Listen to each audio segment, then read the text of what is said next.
बिस्मिल्लाहिर्रहमानिर्रहीम, अस्सलाम वालेकुम। इनसाइट्स विद उबैद भट्टी में आपको खुशामदीद। आज पाकिस्तान और पाकिस्तानियों के लिए एक अजीम खुशखबरी का दिन है, क्योंकि आज पाकिस्तान ने शाहीन 3 बैलिस्टिक मिज़ाइल का तजर्बा किया है। इस मिज़ाइल की क्या ज़बरदस्त किस्म की खूबियाँ हैं, क्या कमाल हैं, और इस मिज़ाइल के बाद हमारे हमसाए में मौजूद जो हमारा दुश्मन है ख़ास तौर पे, उसकी क्या सूरत हाल होने वाली है, इस वीडियो में हम बात करेंगे इस हवाले से। लेकिन उससे पहले इस मिज़ाइल का जो आज तजर्बा किया गया है, मैं आपको वो ज़रा वीडियो दिखाता हूँ, आप पहले उसको देख लें। फिर उसके बाद मैं आपको बताऊँगा कि उसके ऊपर ISPR ने क्या ट्वीट किया है और इस मिज़ाइल की खसूसियात क्या हैं।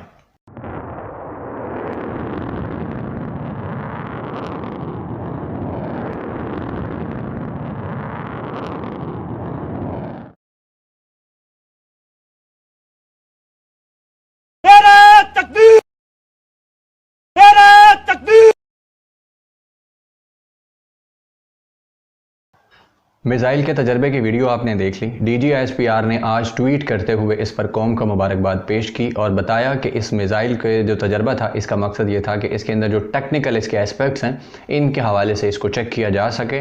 यानी कि उन्होंने ये बताने की कोशिश की है कि इसका मकसद जो है फ़िलहाल वो दुश्मन को दिखाने के लिए नहीं है। अभी तक इसकी जो टेक्नोलॉजी के एस्पेक्ट्स हैं उनको चेक किया जा रहा है, और इसकी जो रेंज बताई है वो 2750 किलोमीटर बताई गई है। और उस पर DG ISPR ने ट्वीट में ये भी बताया कि president of Pakistan, prime minister और आर्मी चीफ और दीगर जो चीफ्स हैं, उन्होंने साइंटिस्ट और इंजीनियर्स को इस पर मुबारकबाद दी है। इस मिज़ाइल में ख़ास बात क्या है, अब मैं आपको वो बताता हूँ। शाहीन 3 ये बैलिस्टिक मिज़ाइल है। ये ज़मीन से ज़मीन तक मार करता है, surface to surface ballistic missile है।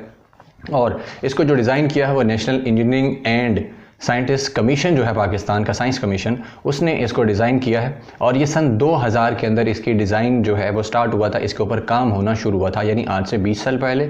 और इस मिज़ाइल के अंदर सॉलिड फ्यूल इस्तेमाल होता है। अब सॉलिड फ्यूल जो है वो बहुत तरह का होता है, जिसमें लकड़ी भी होती है, कोयला भी होता है, उसके अलावा और दीगर कुछ चीज़ें होती हैं जो कि सॉलिड फ्यूल कंसीडर होती हैं, जिससे एनर्जी पैदा होती है। और ये मिज़ाइल उस पर चलता है, बजाय इसके कि जिससे पहले पाकिस्तान के पास बहुत सारे मिज़ाइल ऐसे हैं जो कि लिक्विड फ्यूल पर चलते हैं। और आपको पता है लिक्विड जो होता है वो बड़ा भारी होता है, और मिज़ाइल प्रोग्राम के अंदर ये चीज़ बहुत मैटर करती है। एक तो उसका वेट, और दूसरा उसके अंदर फ्यूल किस तरह का जो है वो यूज़ किया जा रहा है। वो चाहे जहाज़ भी हो, उसमें भी आप देखें कि उसमें जो फ्यूल होता है उसका अपना कितना वेट होता है, और जिसकी वजह से उसकी जो बाकी वेट कैपेसिटी है वो कम होती है।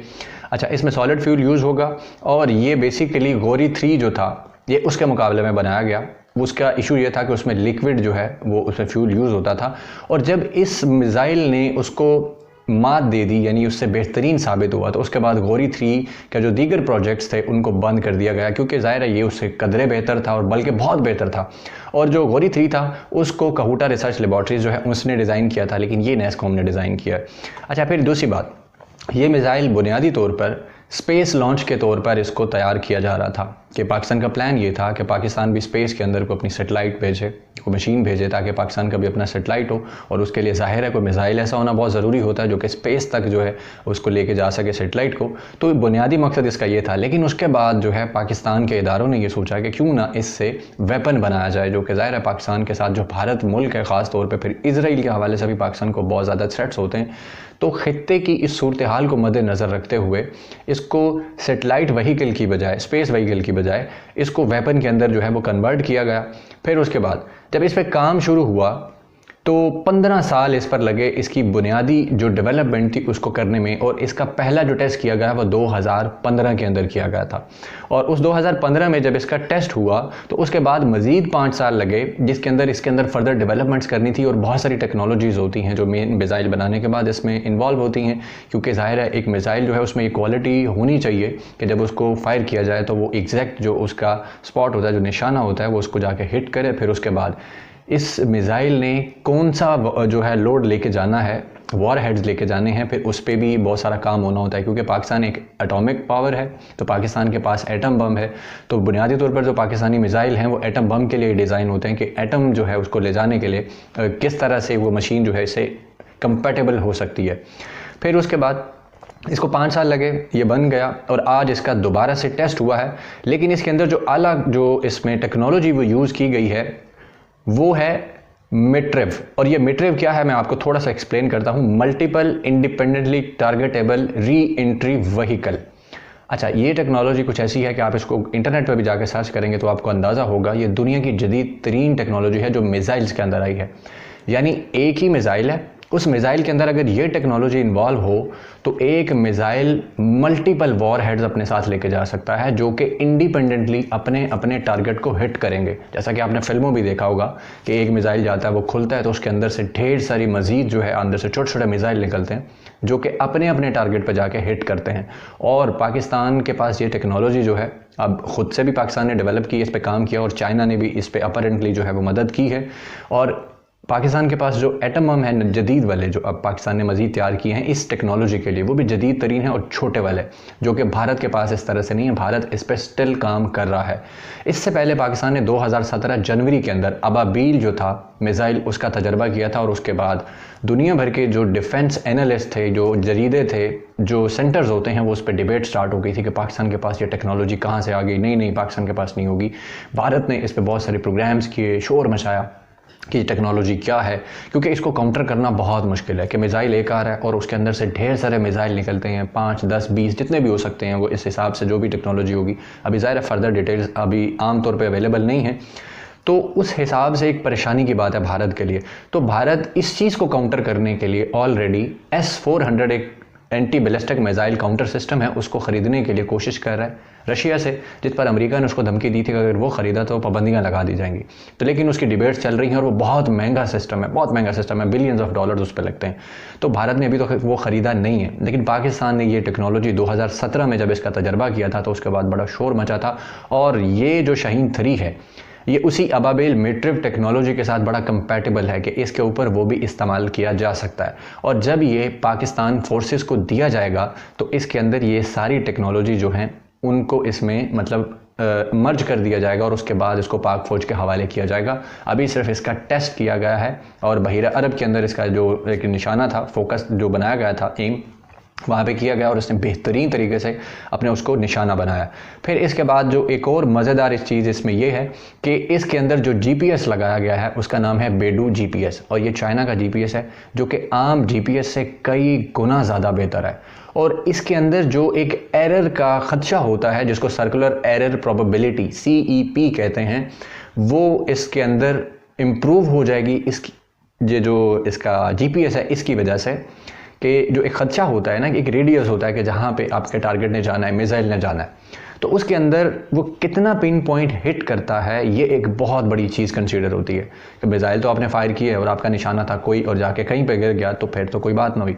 तो इसके अंदर ये जो CEP टेक्नोलॉजी है ये इम्प्रूव हो जाएगी इस बेडू GPS की वजह से। फिर उसके बाद इसमें गैस थ्रस्टर जो हैं वो भी इंस्टॉल किए जा रहे हैं। इसकी री एंट्री व्हीकल जो हैं, यानी इसके अंदर से जो छोटे छोटे मिसाइल निकलेंगे उनके अंदर गैस थ्रस्टर जो है इंस्टॉल किए जा रहे हैं, जिससे इसकी एक और ख़ास कामयाबी इसको ये मिलेगी कि जो वॉर हेड्स होगा, जो एटम बम होगा, जो आगे वो छोटे छोटे मिसाइल लेके जाएंगे, या जो व्हीकल इसको कहा जाता है, री एंट्री व्हीकल, कि जिसके ऊपर वो वॉर हेड होगा, उसको दुश्मन काउंटर करे उससे पहले ही वो मैनेवरिंग करे, यानी उससे बचे, तो उसमें फ़ायदा होगा इस गैस थ्रस्ट का।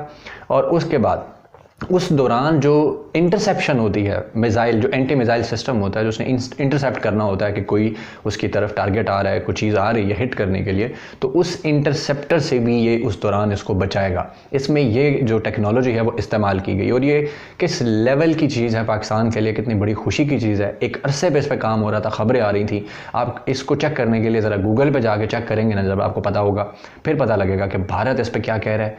दुनिया के बड़े बड़े डिफेंस जो एनालिस्ट हैं वो इस पर क्या लिख रहे हैं, और जितने जरीदे हैं ख़ास तौर पे, और जो सेंटर्स होते हैं, जो थिंक टैंक हैं, वो इस हवाले से क्या कह रहे हैं कि पाकिस्तान के पास ये कैसी टेक्नोलॉजी आ गई। और सबसे मज़ेदार चीज़ इस मिसाइल के हवाले से कहा तो ये गया है कि 2750 किलोमीटर इसकी रेंज है। पाकिस्तान हमेशा अपने मिसाइल्स की जो रेंज है वो कम बताता है, और उसकी रीज़न होती है कि आपके जो रीजन के अंदर ना बहुत सारे इश्यूज़ होते हैं। इस मिसाइल की जो एक्चुअल जो इसकी रेंज है वो 4500 से 5000 किलोमीटर है। हालांकि 2750 किलोमीटर में भी पूरा भारत जो है वो पाकिस्तान की रेंज के अंदर है, लेकिन अगर 5000 किलोमीटर इसकी रेंज है, 4500 से 5000, तो आप ये सोचें कि जो इसराइल है वो पाकिस्तान से सिर्फ 3200 किलोमीटर दूर है। और 5000 किलोमीटर का मतलब यह है कि पाकिस्तान से साउथ कोरिया तक, और दूसरी तरफ पूरा तुर्की और मिस्र जो है वो पाकिस्तान इस मिसाइल की रेंज के अंदर आ रहा है।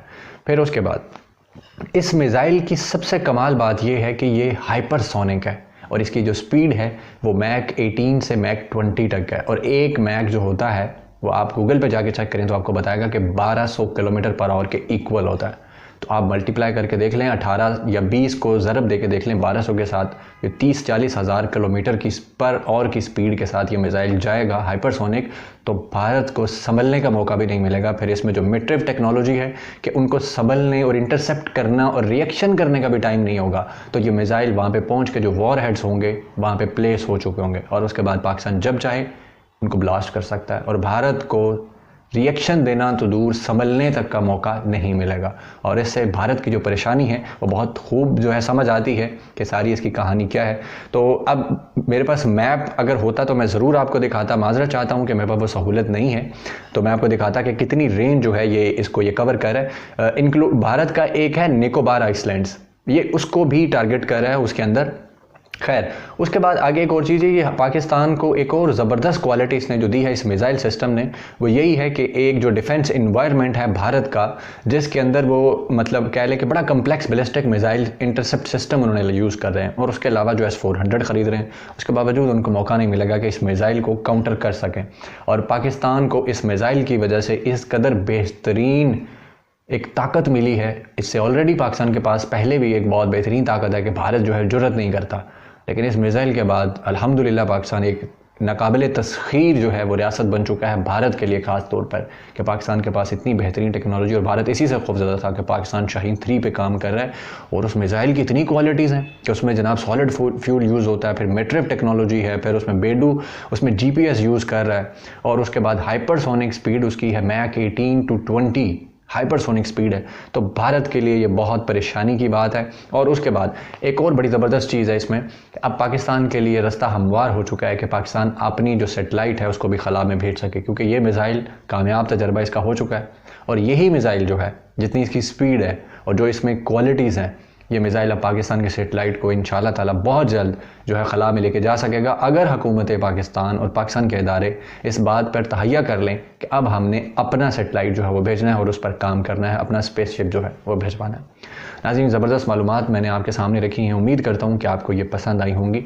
इसके हवाले से कोई फ़र्दर क्वेश्चन भी अगर आपका हो तो आप कमेंट सेक्शन में पूछ सकते हैं। अब तक के लिए इतना ही, मुझे इजाज़त दीजिएगा। अल्लाह हाफ़िज़।